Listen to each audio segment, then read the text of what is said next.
Yo, guys, I hate to be the bearer of bad news, but Native Instruments looks like they're in hot water. So I tried to warn you guys years ago, but nobody listens to me, and I'm not acting like I'm a prophet. I just want you guys to understand that we've been documenting this over the years, which is a great thing for the community to understand that even we can see it from the outside in. So Native Instruments, it looks like, is now moving into what they call insolvency, meaning, to dissolve something. Okay, that's what insolvent means. Basically, in chemistry, when you have what's called a solvent, it means that you have something that can dissolve itself into something else to form a solution, a liquid solution. So insolvency means you can't create the liquid or the currency, the liquidity from a company. Okay, so that's where the word insolvency derives from, is actually chemistry. All right, so I want you guys to understand this. We're going to be talking about this because I have insight that nobody is talking about. Okay, that's because they weren't here for years and years and years. I went head on with Native Instruments. They were trying to outmarket me back in 2018, and I did better than their results, okay, by myself, okay? Now, you guys don't understand this because you don't understand that they were given, 50 something million dollars and advised to put that into content. And guess who they chose for content? It wasn't people who were actually pushing the culture. It was everybody else that had all the fancy glamour, but it wasn't people who were pushing the culture. And I called this out years ago. We're also going to talk about today how not only how Native Instruments was acquired by different companies over time. We're just seeing these facts now because, we're looking at it with 2020 vision, looking in the past. But, the pandemic was a huge pivot for this company as well. I don't know if you guys remember, but they had a huge staff cut. I think somebody reported they thought it was about 1/3 of the company, but I think the report shows about 20%. So let's go into the timeline. So here's the timeline. I had Gemini organize my thoughts, so I don't go off on tangents for you guys. So I told you guys back in 2018, I said, I got word that Native Instruments just raised $53 million. Okay. And it could have been more, could have been a little bit less, but I got word of this. And, they were told to invest this into content creators to create content, because guess what sells software? Content. So companies that just ignore content creators and don't focus on them and don't support them and don't really put all their energy into content creators, they're struggling, because at the end of the day, when it comes to marketing your product and your software, where do people go to see this stuff? They go to YouTube, they go to Instagram, they go to their favorite influencers. They're not Googling best contact library, reading a blog made by the company and deciding on something. They want to hear from real people. So it's only natural for these audio companies. And this is why I created the mastermind that you guys may have heard of behind the scenes, because a lot of these audio companies, see, you guys don't understand because you weren't in the mix, but I'll tell you, a lot of these audio software companies would basically use content creators. Think of it this way. If a content creator is generating you $500 per video, $1,000 per 3 videos, $2,000 per 4 videos, however the ratio is, and all you give them in return is an NFR, meaning a free version of your software, that is not an equal exchange on any level. I don't care if they needed that plugin. I don't care, whatever. They can decide on their own if they feel like it's a fair trade. But my whole goal back in 2018 was to stop these companies from abusing these green behind the ears content creators who didn't know any better. I went to NAM, for example, and I negotiated deals on the NAM floor for content creators. You can ask Larry O, for example, about Melodics, which the company was a brand new company. And I negotiated right there on the spot. I said, if you treat content creators good, your company will do well. I said, give them 80% and they will treat it like it's their company. And look at Melodics now. So that was my mission behind the scenes, was to tie content creators into the equity, because equity is where we all grow. We all grow in wealth. You can't have one company just absorbing all the equity and then giving the content creators pennies to make content, because ultimately the companies would not have sales if it weren't for the content creators. So it's just like a sales force. At least give your sales force 30% of a sale that they created. You would not have the sale if it weren't for the salesman. And the salesmen in this case are the content creators. I don't mean that every content creator is out to shill and sell a product, but the honest truth is that when we talk about stuff, companies make a lot of money. That's why I stopped talking about as many companies, because they just make too much money off of our name. And I'm tired of them not sharing. So behind the scenes, I was trying to organize the content creators so that we all had a channel of communication, because these audio companies would try to stiff the younger content creators and say, oh, I'll give you $50 per video. I'm like, wait, I just charged them $1,000+ You're getting $50 for this video. That's not fair. Or they may go to the content creator, hey, here's this NFR, here's this free version of the software that doesn't cost us anything. Okay, we're going to give it to you in exchange for a video that's going to make us thousands of dollars. And once I started to see that audio companies were treating content creators like press, that's when I had to step in and say, this is not right. You're abusing the balance between the producer community that you want to milk Okay. And your products and our content creators. And I said, we need to rebalance this and have a negotiation. So that's what I was doing behind the scenes with my mastermind group. So this all ties back in because when I saw that Native Instruments, one of the biggest companies at the time, this is before we even did the Razor Music deal. This is before I think our Universal Audio NAM performance that we did on NAM, our speech. So when I heard this, I said, okay, if you truly want to be the top company who can pull in 50 million, what other company could just say, hey, I want to raise 50 million? There aren't too many. Maybe Splice, but that's, back in 2017, Splice wasn't that big, I don't think. So long story short, they were one of the biggest company, if not the biggest company outside of Avid, who could even raise that much money. So it's like, okay, if you're the top company in our space, and you want to be the top company, you have to, pull up your people. You can't just separate you and your people and keep thinking that revenue is just going to pour in. Okay, so we called that out years ago. They had different projects back then, sounds.com, all types of stuff that was trying to compete. And I called this out years ago. Now in 2019, it looks like they laid off about 20 to 30% of their staff. And I called this out too. I said, have you guys heard that Native Instruments laid off 20 to 30%? So let me pull up articles just so you guys don't think I'm making this stuff up. Here is an article. Let me get this highlighted for you guys.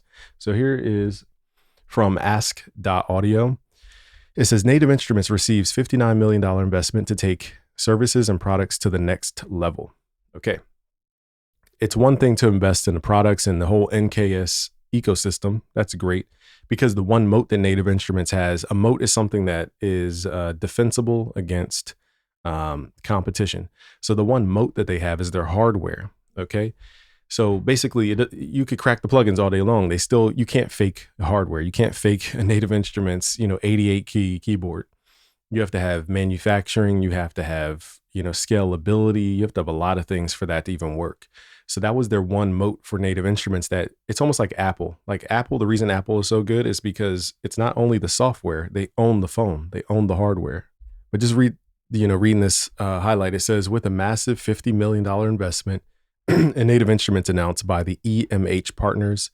You may be wondering, like us, what this will mean for current and future products like Machine and Complete. Now, we saw where Machine went and we saw where Complete went. So it seems like they were leaning more into the Complete ecosystem because more people can understand piano. Less people understand beat making in the MPC world of things. Okay, so I can understand why they leaned into Complete. Now, again, here's a part that you guys might not understand. Is I saw this years ago and I said, why is nobody asking how Native Instruments is pretty much becoming almost like a monopoly? Like, if you think about it, they have now behind the scenes, you guys might not understand this. I had a contact library that I had to license through their ecosystem. And it cost me about $2,000 to create licenses so that you guys could use my contact library that I scripted. All I'm doing is buying a license to say, hey, people can load this up into their native access account, okay, and download it straight from native access. It cost me $2,000 to do that. Now, I think they have other prices for if you give away free contact libraries. I forget the pricing. My point is, they give you a lot of information behind the scenes. And I said, wait, this developer over here, all these developers I know, they're working for Native Instruments. And I said, they're slowly rolling up all of the talent in this space, the audio tech community. I can understand because it's too risky to go out and create your own audio company. So a lot of people just go the cushy route and want to work with Native Instruments. But a lot of the behind the scenes people were starting to work with Native Instruments. And I went, how is every developer working for them? And nobody's talking about it. So that was a suspicion of mine because they were doing a lot of acquisitions. So here's the timeline so far. They raised 50 something million from EMF from EMH partners back in 2017. In 2019, only 2 years later, they had to lay off 20 to 30% of the staff. Okay. And then the pandemic happens, okay, 2020. And then shortly after the pandemic in 2021, they got acquired by a private equity firm called Francisco Partners. So here's the page about this on noisefield.com. It says ownership change. In 2021, the private equity firm Francisco Partners acquired a majority stake in Native Instruments. This move was intended to create a unified platform for music production. Unified platform for music production. That sounds a lot like a monopoly. Then it says the Soundwide era, which is, the blanket of companies. You're talking about Isotope, Plugin Alliance, Brainworks. it was weird to me when I saw Isotope get rolled up into Native Instruments. That was a very weird partnership to me when it first came out. I said, how does Isotope? Because I've gone to the Isotope headquarters. That's why I said the information I'm giving you guys now is from real world experience, stuff that I've seen in the real world. And it's not just cookie cutter. I'm going to talk about what everybody else is talking about. I'm giving you guys the real story. And I don't even have all the details. So long story short, when I went to Isotope's headquarters up in Cambridge, Massachusetts, where Harvard is, I believe, and I saw hundreds of employees at Isotope. And I said, none of them look like us. And I don't just mean black. I mean, none of them look like content creators. None of them look like anything remotely close to the culture. And I said, this doesn't seem like a good thing. Because if you have hundreds of employees who are making products for a community that they're not a part of, how would you ever understand that community? You're never going to truly understand that community. So that place was massive. Okay. The Isotope headquarters, massive place. The bill on that building had to be 20 grand a month, 30 grand a month just to exist in that building. It had to be the highest company I've seen in a huge office. So I'm saying that to say, if that company got rolled up into Native Instruments, to me, that was very weird because Native Instruments wasn't that big of a Goliath to me for them to acquire Isotope. Now, you guys got to remember too, Native Instruments was going after companies who were making contact libraries because they just wanted to expand their sound library. And they said, instead of competing, we're just going to basically acquire these competitors and then mark them down 50%.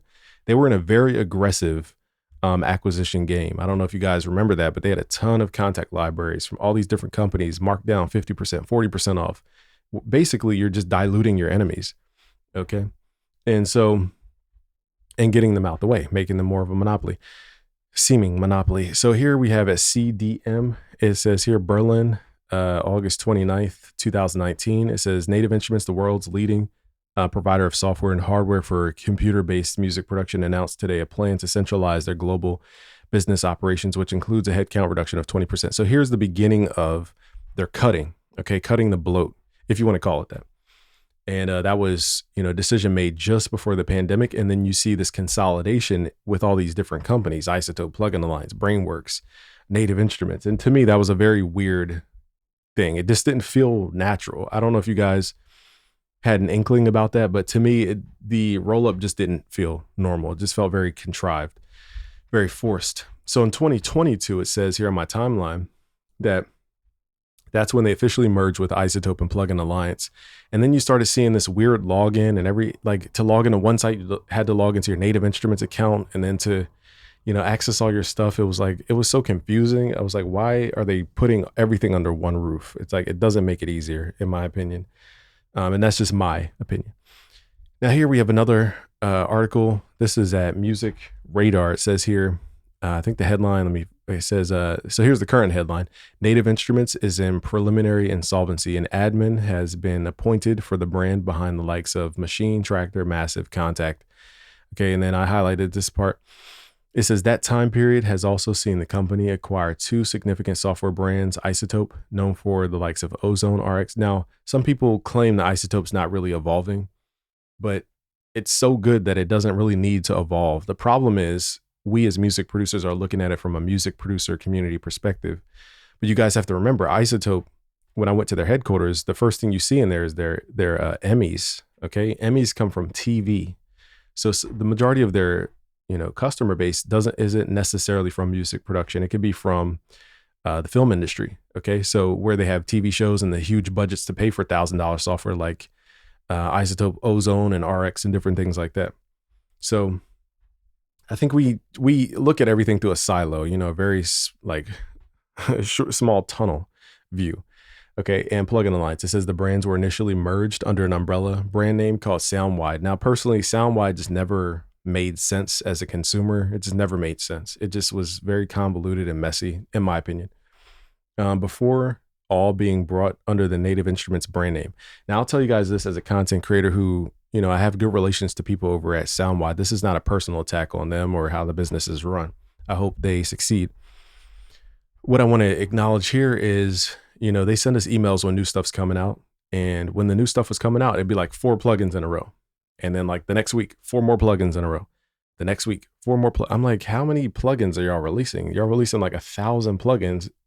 Not only is it too hard to make videos about it, but it's like, as a consumer, you want to release something and try to make us care about it a little bit before you just move to the next thing. And I think Native Instruments just had a fundamental issue of just too much product. They were in the acquisition of product and not talent.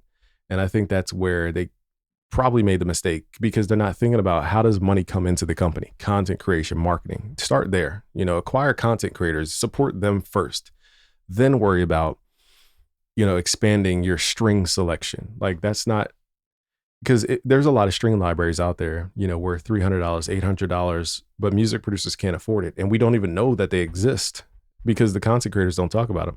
So it's not, the answer all the time is not make the product better. Sometimes the answer is make it more appealing. If I make my son a peanut butter and jelly sandwich and I just put it on stiff bread, and is he going to eat it? Maybe. But if I like let him watch me make it and, get his, anticipation up as I'm sitting there letting him layer the peanut butter and layer the jelly and put the spoon in the thing and do it himself, then he's more invested to want the actual sandwich. But I think a lot of these companies are just like dropping stuff, no marketing plan.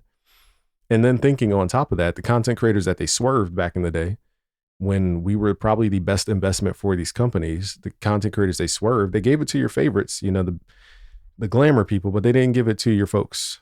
And I mentioned this years ago. Okay. I said, if they wanted to allocate that money to the producer community, MG The Future, BusyWorks Beats, at the time, Curtis King, at the time, CMP, at the time, I'm trying to think, who was Av McCree? Who was even popping back then? Man, that's really, a short list of folks. You got to give it to the right people. There's a lot of people with followers. That doesn't mean they influence people. It just means they have a lot of followers. So that's, the fundamental difference behind the scenes that I was trying to tell you guys about. But now we see the results. The fruit is on the tree at this point. Okay, so one last thing I wanted to point out here is another article, okay, by, what is this, audionewsroom.net. So it talks about some of the stuff that we just talked about, the acquisitions and partners and investments and all this. And then it says in 2017, private equity firm EMH Partners, invested $50 million in Native Instruments. By standard metrics, things looked good. Revenues increased 60%. Monthly active users more than doubled to 1.5 million by 2020. Okay, so everything looked like it was blown up in 2020. So I doubt that was the marketing dollar. I think that was just the nature of what was happening in 2020. Everybody was kind of working at home at that point. So we were all bamboozled by the 2020 spike. So it says their revenues went up 60%. Okay, monthly active users more than doubled. Now I would love to see their campaigns back in 2020. I don't remember their campaigns and marketing. It says, but beneath those numbers, serious cracks are forming. So it talks about how in 2019, internal conflicts between Berlin and LA teams came to a head. Leadership eliminated key executives pursuing a subscription-based vision, disbanded the LA team, and the company reverted to its traditional product-focused approach. See how you can't, okay, so let me look up where Native Instruments is based. Okay, so it says here Native Instruments is based in Berlin. Now, if you guys know, Germany is known for their manufacturing. So yeah, if you're the sound designer, you think that your sales are just coming from the fact that you're a dope sound designer. I'm just going to make more sounds, more 808 packs, more sounds and more sounds. You forget you need the partner, the Ray Kroc, metaphorically speaking, to expand you globally. That's what America is for. We are the culture that you're trying to monetize. You can't cut out the culture that you're trying to monetize and then think that you're going to keep monetizing from the culture. And this is the thing that I was talking about years ago. I said, they gave their money to the content creators who were the fluffiest of fluffy, who weren't the ones actually moving units. Okay.